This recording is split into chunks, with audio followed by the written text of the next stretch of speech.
So with the track pack Focus ST Mark 4.5 facelift with the Mountune M365, my Ford Focus RS edition, the Mark 3 Revo Stage 2 440 brake horsepower, you know, they look so great in the well, in the sun here. I can't believe it. So you've got the nitrous blue of that, mean green of that. Let's go through both these cars. Let's talk about it. Is that worthy now of an RS? Just driven that for a long time. You can check that out on my channel.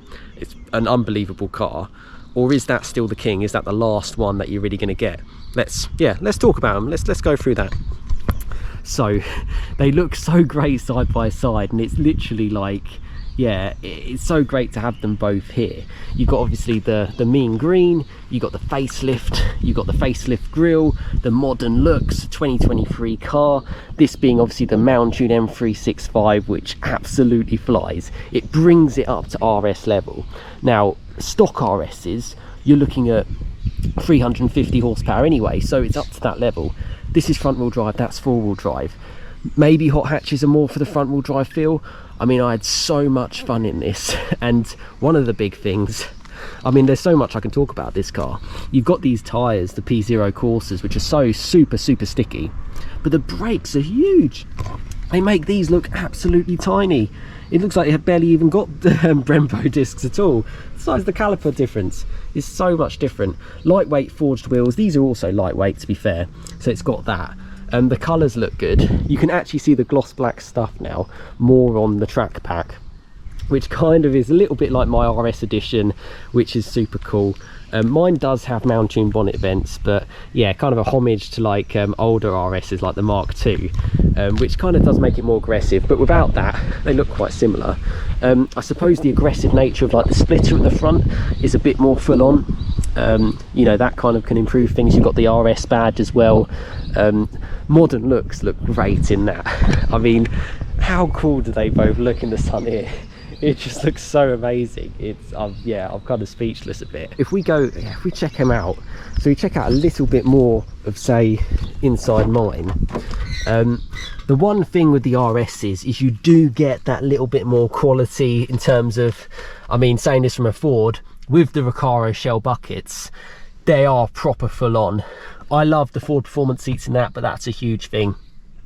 It's not as modern, but you know, that's necessarily what an RS is about. It's about the drive and the feel and the fun. This has a short shifter as well as that car. But yeah, it's 5-door, kind of practical. Yeah, I mean, a few things initially. Weight wise, this is definitely a little bit heavier with the 4-wheel drive. It's a little bit probably over firm. Feel wise, I mean, that felt so capable now with the track pack. It felt like almost like an RS pack. That's what it kind of felt like.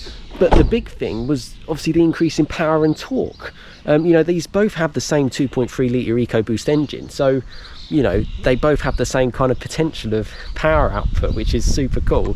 You also got the RS badge there on the spoiler. You can see kind of like the wing game, the bigger wing with the track pack.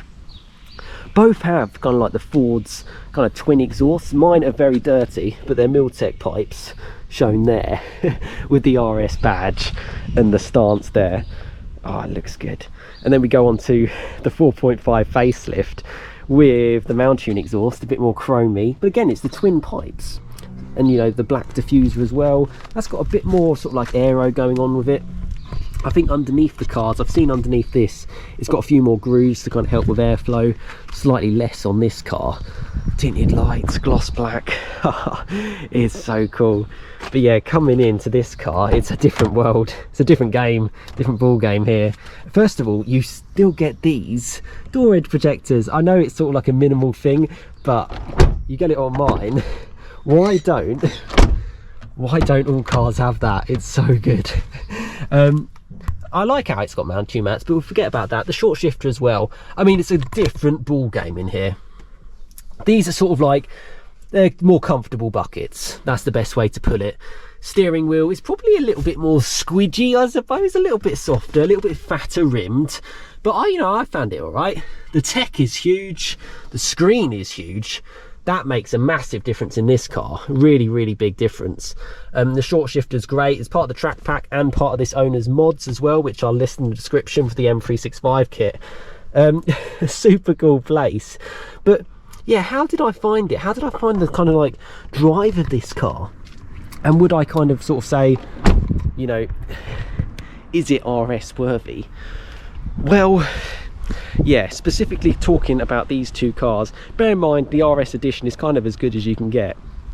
This track pack is pretty much as good as you can get today, and you can actually order today, particularly with the M365 stuff. So you get the more power. That's got a load of power as well, which is super cool. The big thing that I felt, and I mentioned this in my previous video, with all the power, that needs a quaif diff. It's got an E diff, but it's sort of lacking at that. As part of the RS edition, this is limited to 500 cars, came with a quaif diff. That helps.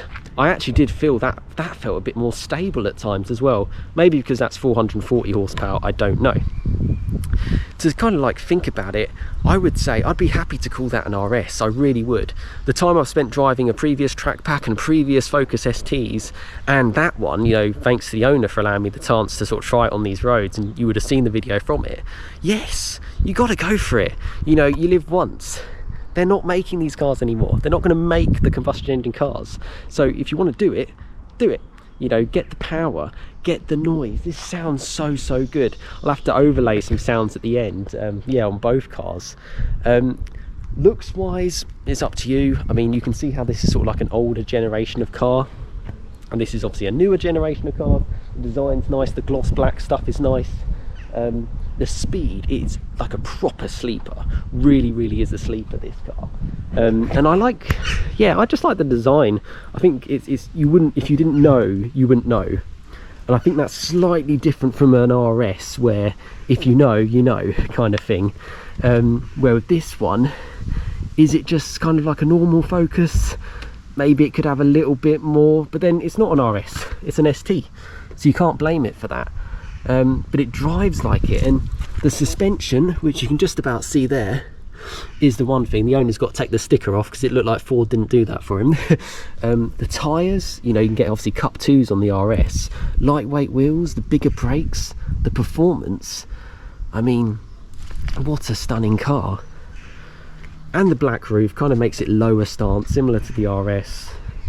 Ah, what a great set of cars, and worthy of an RS. Yeah, I'd say so. I've driven them enough, and that's kind of my general conclusion. But I think both cars are great. If you've got them, you're going to love them. But if you want something new and modern, you can still get it, which is great to see. Great to see. I'm going to overlay some sort of drive-by shots of both cars. But yeah, thanks for watching. Subscribe, more content to come. And yeah, any questions, let me know in the comments.